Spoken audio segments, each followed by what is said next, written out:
अल्हम्दुलिल्लाह जी, सर वो तगड़े हैं, हमारे तगड़े हैं बॉर्डर पे सर, बैठे जवान जो है ना बहुत तगड़े तगड़े हैं। हैं सर। और मज़े की बात है कि वो हर हफ्ते इनको बुलाकर इनको चाय भी पिलाते रहते हैं।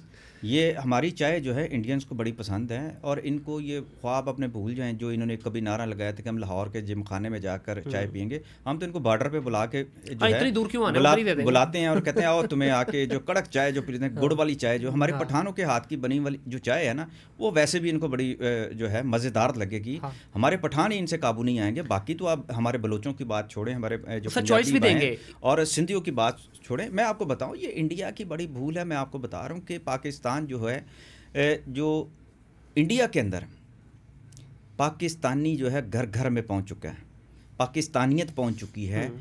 उसका इतना अब खौफ है, वो उसको निकालना चाहते हैं, क्योंकि इंडिया के अंदर इंडियन मीडिया ने और इंडियन फिल्मों ने अपनी कौम का बेड़ा गर्क कर दिया है, मजहबी तौर पर भी, अखलाकी तौर पर भी।